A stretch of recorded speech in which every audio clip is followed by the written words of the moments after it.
This is lesson 2.6 for algebra. In this lesson, there are a couple key vocab points that you need to make sure you have written in your notes. Just do them on the 2.6 page. It's totally fine. The probability of an event, or P of the event, tells you how likely it is that something will occur. An outcome is the result of that. The sample space is all of the possible outcomes, and an event is any outcome or group of outcomes. So here's a nice way that they've set it up.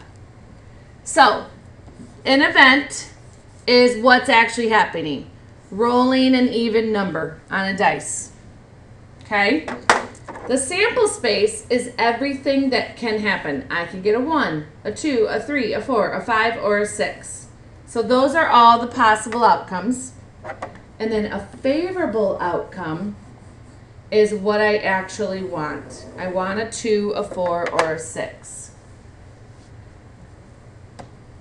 All right, the possible outcomes of rolling a fair number cube are all equally likely to occur. So if I just took a dice, it is going to happen the same amount of times it should if I roll a 2 or if I roll a 5.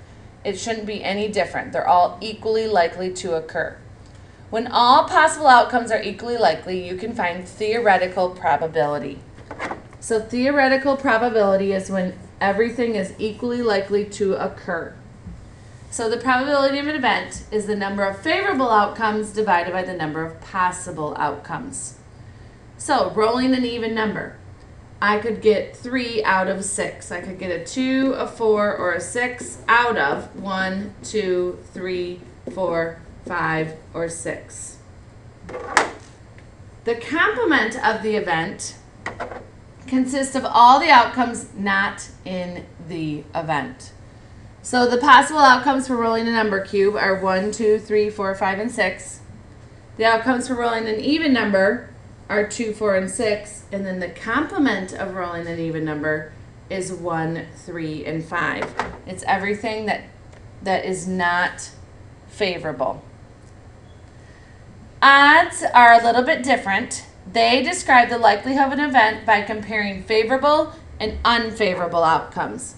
So if I asked you to find me the odds of rolling a 3, the odds of rolling a 3 would be the favorable outcomes, which would be 1 on the top because that would be my 3, divided by the unfavorable outcomes. So that would be my 3, and my unfavorable outcomes would be 1, 2, 4, 5, or 6. So that would be 1 out of 5 is my answer. That is my odds. All right, try these 5 practice problems, and then we will go over. All right, first, suppose you write the names of the days of the week on identical pieces of paper. Monday, Tuesday, Wednesday, Thursday, Friday, Saturday, Sunday. Find the theoretical probability of picking a piece of paper at random that has the name of the day that starts with the letter T. So, I have 2 out of 7. That is a theoretical probability. They're all equally likely to get picked. Suppose the probability that you will be picked for committee at school is 20%. What is the probability that you will not be picked? So if the probability that I would be picked is 20%, the probability that I would not be picked would be 80 because you want it to equal 100. Use the spinner at the right. Find the probability of purple. Well, I have 3 purple out of a total of 6, which is 1/2. This is theoretical probability. What is the probability of purple or white? If I added white, that would be 4 out of 6, or 2/3. Make sure you're always reducing your fractions. Use the spinner at the right. Find each odds. So what's my odds in favor of green? Okay, odds in favor of green. There's 2 green out of, how many are left? 1, 2, 3, 4. So 2 out of 4, which is 1/2. I don't put the total on the bottom. I put what I don't want on the bottom. So odds against 2. So everything against 2 would be 1, 3, 4, 5, and 6. So that would be 4. No, 5. And then the odds of getting a 2 would be 1 on the bottom. So it'd be 5 over 1. Now, this last problem, a manufacturer inspects 700 light bulbs. She finds that the probability that a light bulb works is 99.6%. There are 35,400 light bulbs in the warehouse. Predict how many light bulbs are likely to work.